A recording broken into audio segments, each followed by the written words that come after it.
కొన్ని శతాబ్దాల పాటు వినిపించని స్వరాలు అకస్మాత్తుగా ఒక మహా సాహిత్య శక్తిగా ఎలా మారాయి? తెలుగు మహిళలు వాళ్లు తమ సంప్రదాయపు సంకేళ్లను తెంచుకుని కలంపట్టి కదమార్చిన స్ఫూర్తిదాయక ప్రయాణం గురించి ఈ విశ్లేషణలో చూద్దాం. వినడానికి ఆశ్చర్యంగా ఉన్నా ఇది అక్షరాలా నిజం. 1950లలో ఆంధ్రప్రదేశ్లో మహిళల రచనలు ఒక సునామీలా వచ్చాయి. నిజానికి ఇది ఒక అద్భుతమైన సాహిత్య విప్లవం. బహుశా మరే ప్రాంతంలోనూ ఇలా జరిగి ఉండదేమో. మరి ఈ మార్పు ఎంత పెద్దదంటే కొంతమంది మగవాళ్లు వాళ్ల రచనలు అచ్చవ్వాలంటే ఆడవాళ్ల పేర్లతో రాసేంత. అసలింత పెద్ద మార్పు ఎలా సాధ్యమైంది? దశాబ్దాలుగా ఉన్న అడ్డంకులను దాటుకుని మహిళలు తమ గొంతుని ఎలా వినిపించగలిగారు? పదండి ఈ ప్రశ్నలకు సమాధానాలు వెతుకుదాం. ఈ సాహిత్య విస్ఫోటనాన్ని అర్థం చేసుకోవాలంటే మనం ముందుగా ఆ కాలానికి వెనక్కి వెళ్ళాలి. ఆ రోజుల్లో సామాజిక పరిస్థితులు ఎలా ఉండేవి, మహిళా రచయితలు ఎలాంటి సాంస్కృతిక అవరోధాలెదుర్కొన్నారో ఒకసారి చూద్దాం. అప్పట్లో మహిళల సృజనాత్మకత అంతా ఇంటి 4 గోడల మధ్యే. వాళ్ల సంతోషాలు, బాధలు అన్నీ పాటలుగా, కథలుగా మారాయి. కాని ఎప్పుడూ కాగితం మీదకి రాలేదు.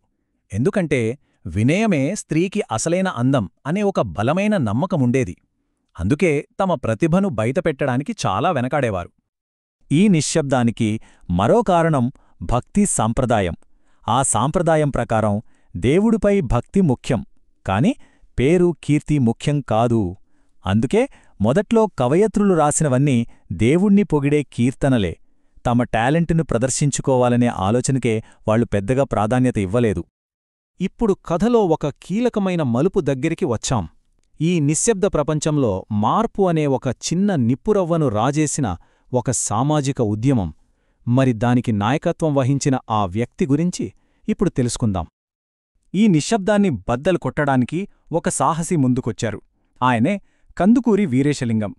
ఆడవాళ్లు చదువుకోవాలి, వితంతువులకు మళ్లీ పెళ్లిళ్లు జరగాలి, ఇలా ఆ రోజుల్లో ఎవరూ మాట్లాడటానికి కూడా భయపడే సంస్కరణలకు ఆయన శ్రీకారం చుట్టారు. అయితే వీరేశలింగం గారి దారి అంత తేలికైంది కాదు.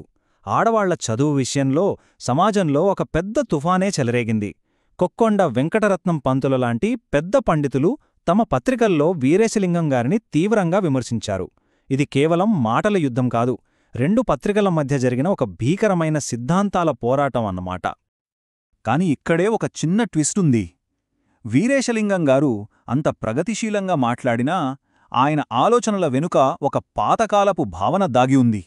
అదేంటంటే ఆడవాళ్లు చదువుకుంటే మంచి భార్యలుగా, మంచి తల్లులుగా తయారవుతారు అనేది. ఆయన దృష్టిలో స్త్రీవిద్య అనేది వాళ్లను ఇంకా మంచి గృహిణులుగా మార్చే ఒక సాధనం అంతే. ఈ సంస్కరణల కోసం చేసిన త్యాగాలకు అసలైన నిదర్శనం వీరేశలింగం గారి భార్య రాజ్యలక్ష్మమ్మ. భర్త ఆశయం కోసం సొంతవాళ్లను, సమాజాన్ని వదులుకున్నారు.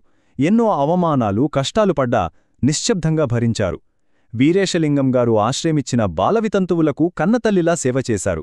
ఇదంతా ఏదో పుస్తకాల్లోని సిద్ధాంతం కాదు, వాళ్లు నిజ జీవితంలో అనుభవించిన వాస్తవం. సరే, ఇప్పుడు మనం అసలు కథానాయకుల వైపు వద్దాం, అంటే మహిళల వైపు. ఈ మారుతున్న సమాజంలో వాళ్ళెలా స్పందించారు? అందరూ ఒకే దారిలో నడిచారా, లేక తమకంటూ సొంత దారులు వేసుకున్నారా? అయితే మహిళలు ఈ మార్పులను గుడ్డిగా ఫాలో అవ్వలేదు. కొందరు వీరేశలింగం గారి దారిలో నడిస్తే మరికొందరు తమ సొంత ఆలోచనలతో ముందుకు సాగారు. వాళ్లు కేవలం అనుచరులుగా మిగిపోలేదు, తమ కథలకు తామే నాయకులయ్యారు. ఈ స్వతంత్ర ఆలోచనా ధోరణికి ఒక గొప్ప ఉదాహరణ ముద్దుపలని. ఆమె రాసిన రాధికా సాంత్వనం 18వ శతాబ్దంలో రాసిన ఈ పుస్తకం ప్రింటవ్వడానికి ఏకంగా 200 సంవత్సరాలు పట్టిందంటే నమ్మగలమా? దీన్నిబట్టే అర్థం చేసుకోవచ్చు ఆనాటి సమాజం ఎంత కఠినంగా ఉండేదో. ఈ పుస్తకం విషయంలో 2 గొప్ప వ్యక్తుల మధ్య పెద్ద యుద్ధమే జరిగింది. ఒకవైపు సంఘ సంస్కర్త వీరేశలింగం గారు ఆ పుస్తకాన్ని తీవ్రంగా విమర్శించారు. మరోవైపు బెంగళూరు నాగరత్నమ్మ అంతే ధైర్యంగా, సూటిగా ఒక ప్రశ్న అడిగారు. మర్యాద, సిగ్గు లాంటివన్నీ ఆడవాళ్లు రాస్తేనే గుర్తొస్తాయా, మగవాళ్లు రాస్తే రావా అని. సరే, ఇప్పుడు మనం కథ చివరి అంకానికి వచ్చాం. ఆ సాహిత్య విస్ఫోటనానికి దారితీసిన చివరి, అతి ముఖ్యమైన కారణాలేంటో చూద్దాం. పజిల్లోని చివరి ముక్కలను కలుపుదాం రండి. 3 ముఖ్యమైన శక్తులు ఒకేసారి కలిసి రావడం వల్లే ఈ అద్భుతం జరిగింది. మొదటిది స్వాతంత్ర ఉద్యమం. అది మహిళల్లో ఆత్మవిశ్వాసాన్ని నింపింది. రెండోది పత్రికలు. అవి వాళ్ల రచనలకొక వేదికయ్యాయి. ఇక మూడోది, అన్నింటికన్నా ముఖ్యమైనది, గిడుగు రామ్మూర్తిగారి వ్యావహారిక భాషా ఉద్యమం. ఈ ఉద్యమం వల్లే సాహిత్యం పండితులకే కాకుండా సామాన్యులకు కూడా అర్థమయ్యేలా మారింది. ఇలా అంతా అనుకూలంగా మారడంతో ఎందరో గొప్ప రచయితులు పుట్టుకొచ్చారు. భండాలు అచ్చమాంబ మొట్టమొదటి కథలు రాసి ఒక కొత్త ట్రెండును మొదలుపెట్టారు. కనుపర్తి వరలక్ష్మమ్మగారు తన శారదాలేఖలతో సమాజాన్ని సూటిగా ప్రశ్నించారు.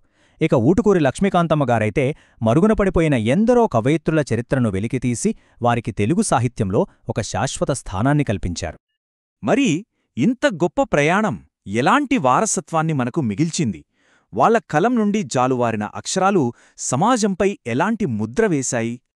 ఇక్కడ గమనించాల్సిన విషయమేంటంటే వాళ్ల రచనల్లో వచ్చిన మార్పు. మొదట్లో దేవుడు గురించి, దేశం గురించి రాసిన కలం నెమ్మదిగా తమ ఇంటివైపు, తమ సొంత జీవితాల వైపు తిరిగింది.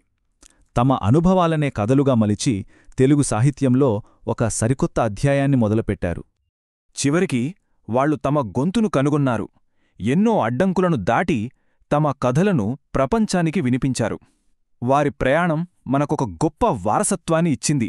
కాని ఆ వారసత్వాన్ని మనం ముందుకు తీసుకెళ్తున్నామా? ఆలోచిస్తే ఇప్పటికీ మన చుట్టూ చెప్పకుండా మిగిలిపోయిన కథలు ఇంకెన్నో ఉన్నాయేమో కదా.